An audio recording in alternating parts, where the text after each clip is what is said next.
नहीं पत्रकारों का हनन करेंगे क्या, मारपीट करेंगे क्या? उसके खिलाफ पुलिस केस तो हो जाएगा। हाँ। पुलिस केस के बाद भी हम देख लेंगे हमारे स्तर पे। ये आरटीओ के अंदर एजेंट क्यों है सर?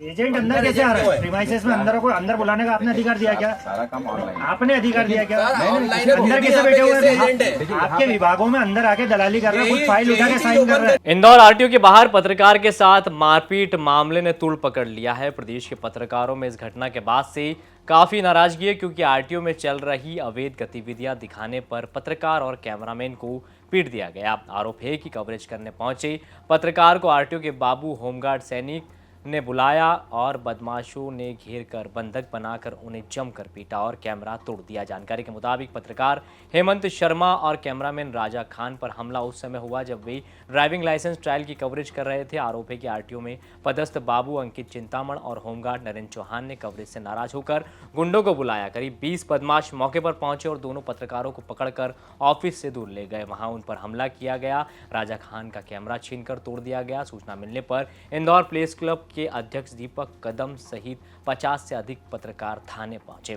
3 दिन से आरटीओ की खबर चला रहे थे। आरटीओ के जो खुलासे किए थे, उसके बाद से आरटीओ के कई ऐसे एजेंट थे जो हमसे बातचीत कर रहे थे, लगातार फोन भी आ रहे थे उनके। लेकिन आज हम जब लाइव करने के लिए पहुंचे तो वहां पर जो गार्ड मौजूद था और जो विनोद था, उनने हमारे साथ में मारपीट शुरू कर दी। कैमरा छीन लिया हमारा, कैमरामैन राजा को मारा, मुझे मारा।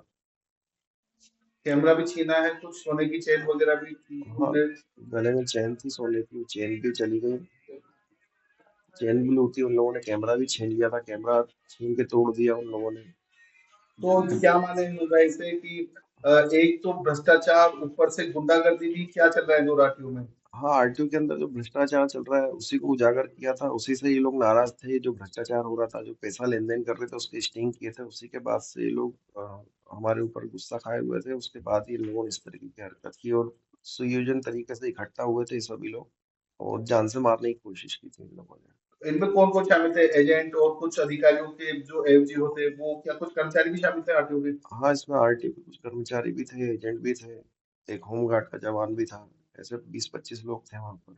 और क्या माने इसमें अधिकारियों की भी संलिप्तता हो सकती है हमला करवाने में? हाँ, बिल्कुल, कहीं न कहीं क्योंकि अधिकारियों पर दबाव आ रहा था, अधिकारियों की फ़ोटो के साथ खबर चलाई थी, इसलिए हो सकता है कि अधिकारियों की भी इसमें मिली। एमपी के पत्रकार संगठनों ने तीखी निंदा की है और दोषियों पर कठोर कार्रवाई की मांग भी की है। सरकार ने भी इसे मीडिया की सुरक्षा से जुड़ा गंभीर मामला माना है और दबाव के बाद पुलिस ने मामला दर्ज किया है, जिनमें आरटीओ के बाबू अंकित चिंतामण, नरेंद्र चौहान, विनोद, गजेंद्र, नितिन, शंकर प्रजापत, पवन सहित अन्य अज्ञात के खिलाफ मामला दर्ज किया गया है।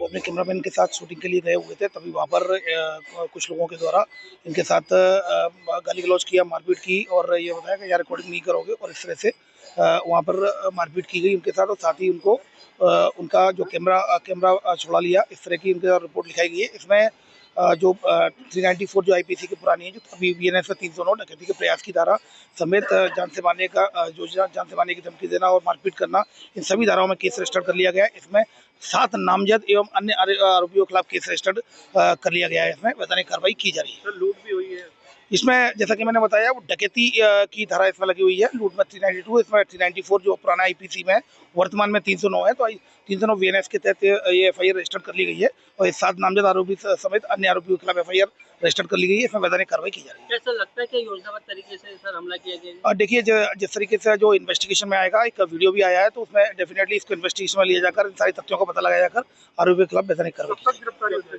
डेफिनेटली, जैसा कि मैंने आपको बताया कि तुरंत अभी एफआईआर हुई है, इसमें तुरंत ही कार्रवाई होगी। इसमें टीमें रवाना की जा रही है। इधर इस मामले में नेता प्रतिपक्ष उमंग सिंगार ने एक्स पर पोस्ट कर लिखा, पत्रकार हेमंत शर्मा और उनके कैमरामैन पर आरटीओ में गुंडों का हमला, भ्रष्टाचार का सच दिखाया तो कैमरा तोड़ दिया गया। आरटीओ ऑफिस में पहले लाइसेंस वाले भ्रष्टाचार का स्टिंग किया तो हमला कर दिया गया। प्रदेश में सच दिखाना अब किसी युद्ध से कम नहीं है। पत्रकार कलम चलाए तो बीजेपी के गुंडे डंडे चलाते हैं। मीडिया पर हमला सीधा लोकतंत्र पर हमला है। भ्रष्टाचारियों के मुंह में घी, चीनी और सच दिखाने वालों पे लाठी, यही है बीजेपी का शासन मॉडल। सरकार इतनी नाजुक दिल की निकली कि आरटीओ की लूट का सच देखने भर से बीजेपी को चक्कर आने लगे। प्रदेश की इतनी सुव्यवस्थित कानून व्यवस्था के लिए बीजेपी सरकार का दोनों हाथ उठाकर अभिनंदन करना चाहिए। फिलहाल पीड़ित पत्रकार की मांग है कि आरटीओ बाबू अंकित चिंतामण को बर्खास्त किया जाए और आरटीओ में चल रही अवैध गतिविधियों पर भी कार्रवाई हो। अब देखना होगा पत्रकार के साथ मारपीट मामले में सरकार क्या एक्शन लेती है। इंदौर से आप तक की खबर पहुंचाई धर्मेंद्र कुमार शर्मा ने। मध्य प्रदेश से जुड़ी तमाम खबरों के लिए आप देखते रहें।